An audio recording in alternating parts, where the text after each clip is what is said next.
নমস্কার বন্ধুরা, তোমাদের পছন্দের ধারাবাহিক কথার আজকের পর্বের রিভিউ নিয়ে আমি পৌঁছে গেছি তোমাদের সামনে। বাংলা সিরিয়াল সমাচারে তোমাদের সবাইকে স্বাগত জানিয়ে কথার আজকের পর্বের রিভিউ তোমাদের জন্যে। শুরুতেই বুলি যখন এভির ঘর থেকে বেরোচ্ছে তখন বাইরের রিচা কিন্তু ধরে নেয়, গার্ড কিন্তু ঘুমোচ্ছে। রিচা বলছে, এই এই তুমি ভেতরে কি করছিলে আর কি করে ঢুকলে?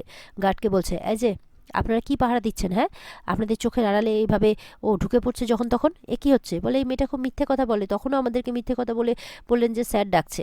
বলে, এই মেয়ে তুমি সত্যি করে বলো, তুমি কি করতে চাইছিলে ভেতরে? ভেতরে তুমি কি করতে গেছিলে বলো? ঠিক সেই সময় কিন্তু প্যাটিরা সবাই মানে পুরো কায়দা কানুন টিমটা চলে আসে। বলে, এই দেখো প্যাটি, তুমি ওকে এক্ষুনি অ্যারেস্ট করো, এক্ষুনি। এই মেয়েটা না বলে এভির ঘরে ঢুকেছিল, কেন ঢুকেছিল ওকে জিজ্ঞাসা করো, ও নিশ্চয়ই কোনো ক্ষতি করতে ঢুকেছিল। তখন প্রত্যয়টা বলছে, কেন কেন ঢুকেছিলে তুমি? ওদিকে জুনি বলছে, দেখো এমনিতে আমাদের মনের কারো অবস্থা ভালো নয়, তার মধ্যে তুমি কি করছো বলো তো? এটা কিন্তু তোমার একটু বেশি বাড়বাড়ন্ত হয়ে গেল, জুনি বলছে। এরপরে প্রিয়া বলছে, এইসব কথা ছাড়ো, চলো আমরা এভিকে গিয়ে দেখে আসি সব ঠিক আছে কিনা। এই বলে সবাই মিলে কিন্তু এভির কাছে চলে যায়। গিয়ে দেখে সবাই যে না, ঠিকই তো আছে এভি, সবই তো ঠিক আছে। তখন বুলি বলছে, দেখলে আমি বললাম না যে আমি ভালো সাহেবের কোনো ক্ষতি করিনি, আমি কিছু করিনি, উনি ঠিক আছেন। তখন সবাই মিলে বাইরে যায়। প্রত্যয় কিন্তু খুব রেগে গেছে যে ওই গার্ডের উপর, কি করছিলেন আপনি? কিভাবে একটা মেয়ে এইভাবে বারবার করে ঢুকে যেতে পারে? হ্যাঁ, কি করছিলেন? তখন অঙ্কিত বলছে, শান্ত হ ব্যাটি, শান্ত হ, আমি বুঝতে পারছি তোর মনের অবস্থা, কিন্তু শুধু শুধু ওদের উপর চিৎকার করিস না। প্যাটি, রিচা, বুলি সবাইকে বলছে, চলে যাও তোমরা এখান থেকে, চলে যাও, আমাদের দাদা আমরা বুঝে নিব, তোমরা চলে যাও এখান থেকে, কাউকে থাকতে হবে না এখানে। রিচা চলে যায়। অঙ্কিত বলছে, এরকমটা করিস না। প্রত্যয় বলছে, আমি তো এনেছিলাম না বুলিকে, আমি নিয়ে এসেছিলাম, আমার জন্য, আমার দোষ সব। বল দেখ, মানে ছোটকাও বলছে যে হয়তো পুজো দিতে গেছিল, বলছিল না মানত করেছে, হয়তো সেই ফুলটাই ছোঁয়াতে গেছিল, কথা থাকলেও তো হয়তো এরকমই কিছু একটা করতো। বল, যার যেটা বিশ্বাস আর কি, তুই রাগ করিস না। এরপর প্যাটি তাও নিজের রাগ কন্ট্রোল করতে পারছে না দেখে ঋতু আসে। ঋতু এসে প্যাটিকে বোঝানোর চেষ্টা করে। ওদিকে কিন্তু ভেতরে ঢুকে রিচা দেখছে, কি ব্যাপার, অক্সিজেন মাস্কটা তো আমি খুলে দিয়েছিলাম, এই বুলি মেয়েটা নিশ্চয়ই, এই বুলি মেয়েটা পাকামো করেছে, বেশি স্মার্টও, একে আগে পথ থেকে সরাতে হবে, এরকমটা প্ল্যান করছে রিচা। এদিকে অঙ্কিত মানে কথাকে বলছে আর কি, যে তুমি প্যাটির কথায় কিছু মনে করো না, প্লিজ, বুঝতেই তো পারছো বিগ ব্রোর জন্য কারোরই মনের অবস্থা ভালো নয়। বুলি মাথা নাড়াচ্ছে। ঠিক সেই সময় ডক্টর আসে। ডক্টরকে তখন সবাই মিলে ধরে, যে একটু বিগ ব্রোকে দেখতে বলে আর কি, যে সব কিছু ঠিক আছে কিনা। সবার মনে একটা সন্দেহ গেছে। তখন ডাক্তারবাবু তাদের কথা অনুযায়ী ডক্টরবাবু দেখতে যান। তো উনি চেক আপ করছেন, করে বলছেন যে হার্ট রেটটা মনে হচ্ছে বেড়ে গিয়েছিল, এরকম যদি চলতে থাকে তাহলে কিন্তু খুব তাড়াতাড়ি উনি কোমাতে চলে যাবেন, তখন উনি বেঁচে থাকবেন কিন্তু কোনো সাড়া শব্দ দিতে পারবেন না। এদিকে তখন কথা কিন্তু চিন্তায় পড়ে যায়, কথা বলছে তার মানে মুখের মাস্কটা যে সরিয়ে দিয়েছিল সেই কারণে এরকমটা হয়েছে। কথা দৌড়ে তখন বেরিয়ে যায়। এদিকে জুনিরা বলছে, কি হলো? নীলাদ্রিও বলছে, কি হলো, বুলি কোথায় গেল? বলে, জুনি বলছে, জানি না, এই মেয়েটা যে কি করে না, আবার বুলিকে ডাকতে বেরিয়ে যায়। ওদিকে বুলি চলে গেছে মন্দিরে। কথা বলছেন, হে নন্দীশ্বর, আমি এর আগেও তোমার কাছে প্রার্থনা করে পাচকবাবুর জীবনটা ফিরে পেয়েছি, এবারও আমি তোমার কাছে এসেছি, পাচকবাবু যাতে কোনো ক্ষতি না হয়, এই বলে কাছে হাউমাউ করে আর প্রার্থনা করছে ঠাকুরের কাছে।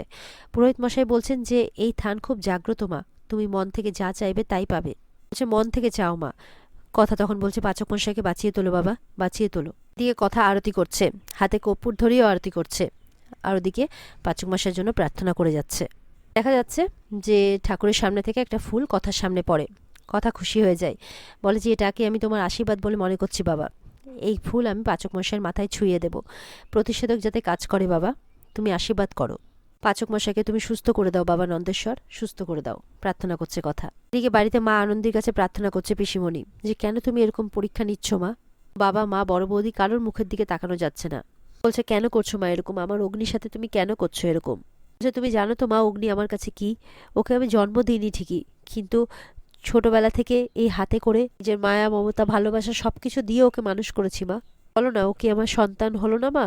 আমি কি ওর মা হতে পারিনি? বলছে, আমি মা হয়ে আমার সন্তানের প্রাণ ভিক্ষা করছি মা গো।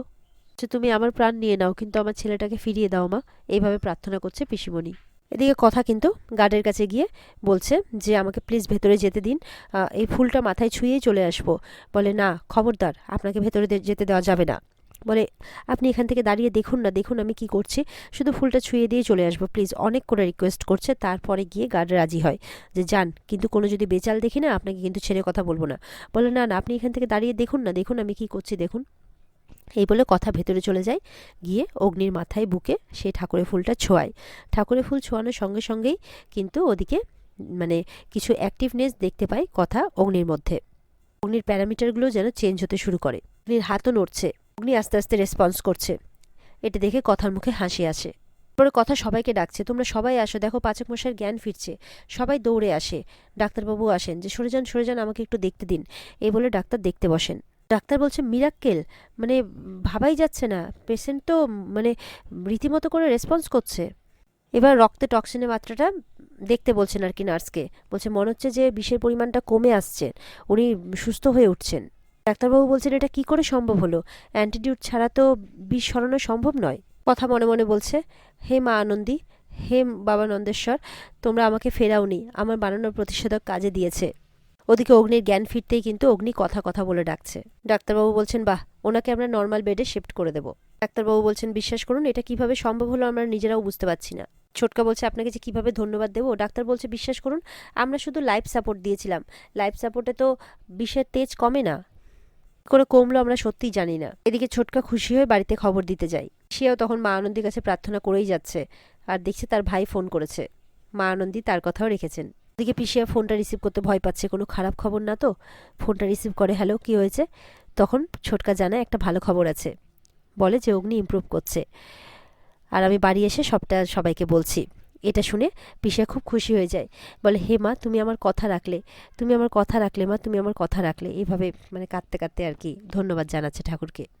এবার কথা গেছে দেখা করতে অগ্নির সাথে। অগ্নিকে ডাকছে মাথায় হাত বুলিয়ে, পাচক মশাই। অগ্নির জ্ঞান মানে চোখ খোলে, চোখ খুলে বলছে কথা, কথার হাতটা ধরে, কথা কথা করছে।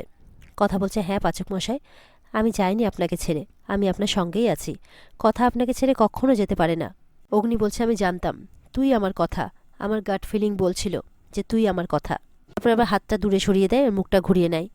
বলছে কিন্তু তুই আমার বিশ্বাসটা ভেঙে দিলি, তুই আমাকে এত বড় সত্যিটা গোপন করে গেলি, তুই আমাকে বললি না, আমি এতবার তোকে জিজ্ঞাসা করেছি তাও তুই আমাকে বললি না। কথা বলছে আমি আপনাকে বলতে পারিনি পাচক মশাই, বলতে চেয়েছি অনেকবার।